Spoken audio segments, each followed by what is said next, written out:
여러분 안녕하십니까? 뉴스투데이 제주입니다. 제주 동부 하수처리장 증설 공사를 둘러싼 주민들의 반발이 좀처럼 가라앉지 않고 있는데요. 결국 주민들이 제주도가 세계 자연유산인 용천동굴의 존재를 숨긴 채 증설 공사 허가를 내줬다며 공사가 무효라는 소송을 제기했습니다. 김찬년 기자입니다. 지난 2017년 착공 2달 만에 증설 공사가 중단된 제주 동부 하수처리장. 하루 12,000톤인 처리 용량을 2배로 늘리는 공사인데 주민들 반발에 부딪혀 공사는 시작도 못했습니다. 5년이 지나는 사이 하수 유입량은 처리 용량의 94%를 넘었고 공사업체는 지난 6월 주민들이 공사를 방해하는 시위를 할 때마다 500만 원씩 배상하라는 가처분 신청을 제기한 상황. 이런 가운데 월정리마을회와 반대단체가 증설허가 무효 확인 소송을 제기했습니다. 제주도가 문화재 현상 변경 허가 신청서에 하수처리장과 가까운 용천동굴은 빼고 당첨을 동굴만 넣었고 오폐수 배출 시설인데도 단순히 건축물을 개축하는 것처럼 적었다는 겁니다. 대상문화재가 잘못 기재됨으로써 용천동굴로 대상문화재로 심의돼야 되는데 당첨동굴로 심의한 것입니다. 이에 대해 제주도는 문화재 현상 변경 허가 당시 용천동굴에 대해서도 현장 실사를 벌였고 오폐수 배출은 하수처리장을 건설할 때 환경부가 허가에 문제가 없다고 반박했습니다. 당첨동굴도 용천동굴이 하나의 틀로 잡아서 그게 이제 문화재 같은 구역내라고 저희들한테 설명을 했고 허가를 내준 상황입니다. 반대 단체들은 제주도가 하수처리장 때문에 용천동굴의 땅속 경로를 발견 당시부터 고의로 은폐해왔다는 주민들의 증언을 오늘 공개하겠다고 밝혔습니다. 업체 측이 공사 방해금지 가처분을 신청한 데 이어 주민들도 공사를 무효로 해달라는 행정소송을 제기하면서 동부하수처리장을 둘러싼 갈등의 골은 더 깊어질 것으로 보입니다. MBC 뉴스 김찬년입니다. 제주 제2공항 건설 사업 재추진 여부에 대해 국토교통부가 최종 검토에 들어갔습니다. 국토교통부는 최근 제2공항 전략환경영향평가 보완 가능성 검토 용역 보고서를 용역진이 제출함에 따라 이달 말까지 보고서를 검토한 뒤 용역을 마무리하거나 추가 연장할지 여부를 결정할 예정이라고 밝혔습니다. 이번 용역은 지난 6월 말 마무리될 예정이었지만 10월 말로 연장됐었습니다. 최근 오영훈 제주도지사가 제주도의 1차 산업 비중을 줄여야 한다고 한 발언에 대해 농민단체들이 밤샘 천막 농성을 벌이며 공식 사과를 요구하는 등 논란이 커지고 있습니다. 오영훈 지사는 오해가 있었다며 유감의 뜻을 밝혔습니다. 박주연 기자입니다. 취임 100일을 맞아 지난 6일 열린 오영훈 지사의 기자회견. 제주도의 1차 산업 비중이 전국 평균보다 높지 않느냐는 질문에 오영훈 지사는 현재 10.9%인 비중을 낮출 필요가 있다고 밝혔습니다. 전국 평균은 3% 내외로 보여지는데요. 저는 다소 낮추는 것에는 동의합니다. 이에 대해 농민들은 오영훈 지사의 발언이 농업 현실을 이해하지 못한 모욕적 발언이라며 반발했고 밤샘 천막 농성으로 이어졌습니다. 지사와의 면담을 약속하며 천막을 자진 철거한 농민단체 회원들은 사흘 만에 오영훈 지사와 만나 사과를 요구했습니다. 비공개로 진행된 간담회에서 오영훈 지사는 1차 산업을 기반으로 한 가공산업을 육성하자는 취지의 발언이었지 1차 산업 비중을 줄이겠다는 의도는 아니었다며 유감이라고 밝혔습니다. 또 정례 기구체를 만들어 소통하자는 농민단체의 제안도 받아들였습니다. 발언에 대한 명확한 해명을 요구했고 사과도 요구한 부분입니다. 그러나 농민단체들은 오늘 오영훈 지사의 1차 산업 비중 축소 발언에 용감한 발언이라며 동조하고 친환경 농업을 희망 고문이라고 표현한 김경학 도의회 의장을 항의 방문하겠다고 밝혀 논란이 봉합될지 의장과의 면담에 관심이 쏠리고 있습니다. MBC 뉴스 박주연입니다. 갈수록 심화되는 제주의 사회 문제 가운데 하나가 제주시와 서귀포시, 산 남북 간의 의료 격차죠. 서귀포시에는 요양병원이 전무하고 의료 인력 부족 문제도 개선이 시급한 것으로 나타났습니다. 권혁태 기자가 보도합니다. 서귀포 시내 사실상 유일한 종합병원인 서귀포의료원. 지역 거점 공공병원이지만 의료 환경은 열악하기만 합니다. 진료과 16개 가운데 전담의사가 1명인 나홀로 진료과만 6개다 보니 대체 진료가 어렵고 정신의학과는 의사를 구하지 못해 아예 진료가 중단된 상태입니다. 의료원 와보면 그저 휴진이 많고 하다 보면 근데 그 제이시 쪽으로도 휴진이 많다 보면 제이시 쪽으로도 가다 보면 빨리빨리 가야 되는 그 형편이 돼야 되는데 그렇지를 못해요. 의료 서비스의 질이 갈수록 저하될 수 있다는 우려 속에 대안을 마련하기 위한 토론회. 우선 초고령화에 대비해 서귀포의료원의 요양병원 설립이 필요하다는 의견이 제시됐습니다. 지난 2017년 서귀포의 유일한 사립요양병원이 문을 닫으면서 의료 공백 사태 해결이 시급하다는 겁니다.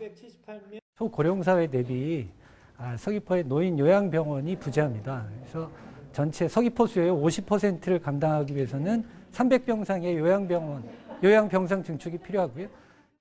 부족한 의료 인력 보완이 필요하다는 지적도 나왔습니다. 의사 수도 부족하지만 당장 시급한 간호 인력 부족 사태부터 해결해야 한다는 겁니다.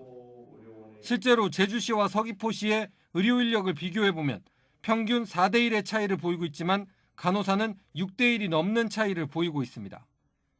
또 서귀포는 종합병원 의료 서비스 접근 불가능 인구 비율이 제주시보다 3배 이상 높고 권역 응급센터 접근 불가능 인구 비율도 50배 넘게 높았습니다. 의대 질을 높이기 위해서는 또 병원 내에 이렇게 경험 많은 숙련된 노동자들이 많이 필요합니다. 그래서 이렇게 간호사와 의료 인력 등에 대한 대폭적인 지원이 더욱더 절실합니다. 제주대병원이 서귀포의료원을 위탁 운영하는 방안에 대해서는 교육부의 제주대병원 교수 정원 증원 문제가 얽혀 있어 당장 시행이 어려운 상황. 갈수록 심화되는 산남북 의료 격차를 줄이기 위해 지역사회가 지혜를 모아야 한다는 목소리가 커지고 있습니다. MBC 뉴스 권혁태입니다.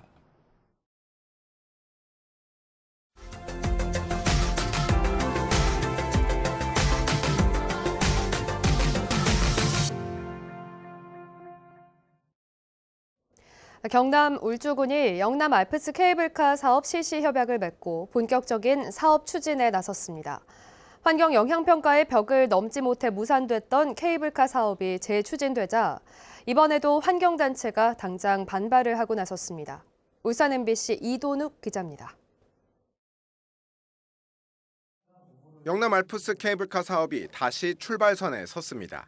울주군의 우선 협상 대상자로 선정됐던 세진중공업의 특수 목적 법인 영남 알프스 케이블카 주식회사가 1년 반 만에 사업 시행자가 됐습니다. 공개된 노선은 복합 웰컴 센터에서 신불산 억새평원까지 2.472km 구간으로 10인승 캐빈 50여 대를 운영할 계획입니다. 각종 인허가 절차를 거쳐 내년 하반기 착공해 2025년 하반기 준공이 목표입니다. 예상 총 사업비는 644억 원으로 세진중공업이 준공을 한 뒤 울주군에 기부 체납을 하고 20년간 무상으로 사용하는 조건입니다. 4년 전 환경영향평가 부동의로 무산됐던 만큼 가장 큰 난관은 역시 환경입니다. 차후 추진 과정에서 환경영향평가 등 각종 인허가와 환경단체 반대 등의 난관들이 있을 것으로 예상됩니다. 역시나 환경단체는 케이블카 설치 자체가 환경훼손이라며 반발하고 나섰습니다. 환경과 개발은 공존할 수 없는 단어라며 지역경제 활성화에 대한 기대 심리를 이용하는 정치인들의 선거 전략일 뿐이라고 비난했습니다. 케이블카 이용자가 많으면 많은 인파로 자연이 훼손되고 이용자가 적자에 허덕이면 관리 소홀로 환경오염을 막을 수 없다는 겁니다. 조만간 대책을 공식 발족할 거고 울산 지역의 시민사회단체 또 전국외과 망라해서 이 문제를 적극 대응해서 반드시 막아내겠다는 목표를 가지고 활동을 할 겁니다. 4년 만에 다시 추진되는 케이블카 사업이 시작부터 또 마주한 환경 문제가 이번엔 어떤 결과를 낳게 될지 주목됩니다. MBC 뉴스 이도눅입니다.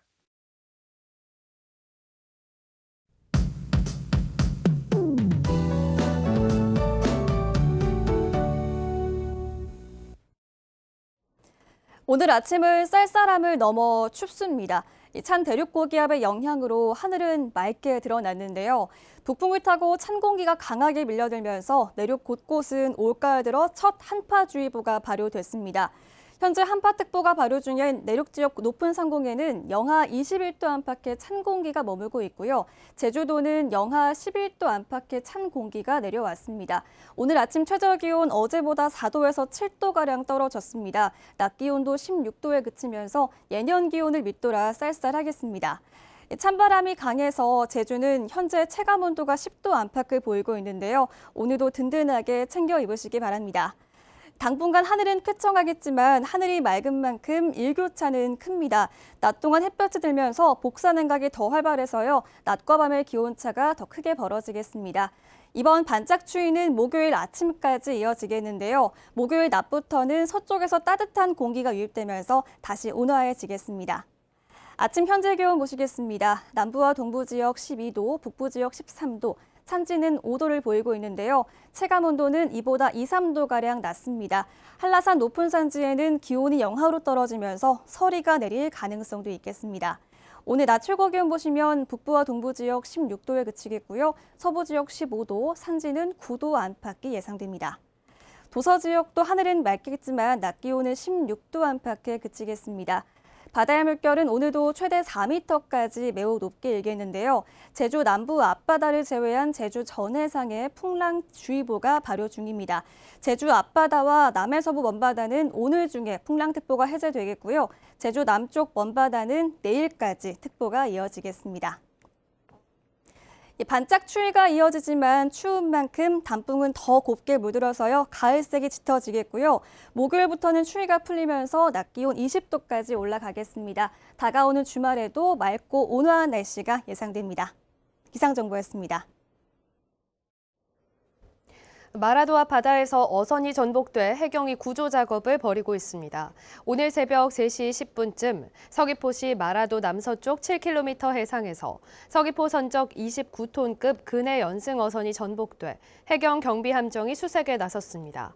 사고 선박에서는 선원 4명이 탑승한 것으로 전해졌으며 해경은 아직까지 발견된 선원은 없다고 밝혔습니다. 중국인 여성을 납치해 성범죄를 저지른 중국인 불법 체류자들에게 징역형이 확정됐습니다. 대법원은 특수강도와 유사강간 등의 혐의로 기소된 42살 중국인의 상고를 기각하고 징역 12년을 확정했습니다. 또 함께 재판에 넘겨진 35살 중국인에게도 징역 10년을 확정했습니다.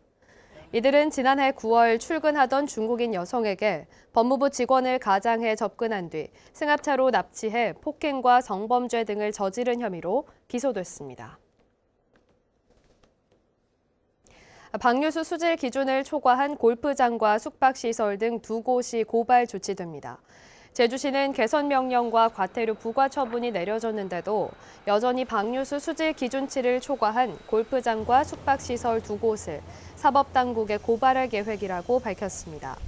개인 하수 처리 시설 개선 명령을 이행하지 않았다가 적발되면 1년 이하의 징역이나 1,000만 원 이하의 벌금형에 처해집니다.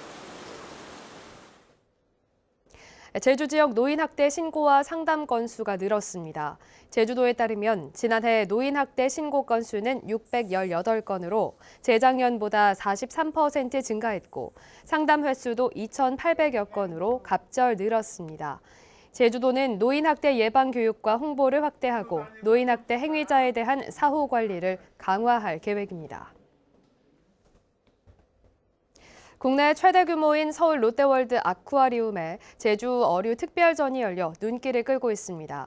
제주도 해양수산연구원은 롯데월드 아쿠아리움에 자체 생산한 벤자리와 참조기 치어 등 2만 5천여 마리를 전시한 제주 은빛 참조기 수조를 운영하고 있다고 밝혔습니다.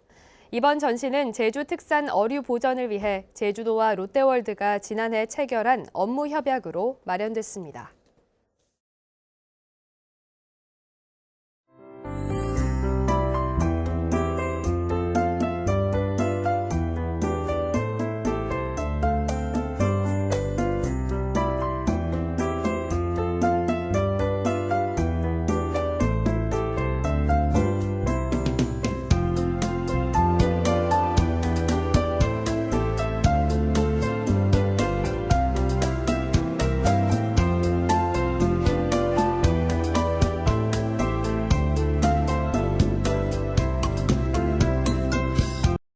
화요일 아침 뉴스투데이 제주를 마치겠습니다. 여러분 고맙습니다.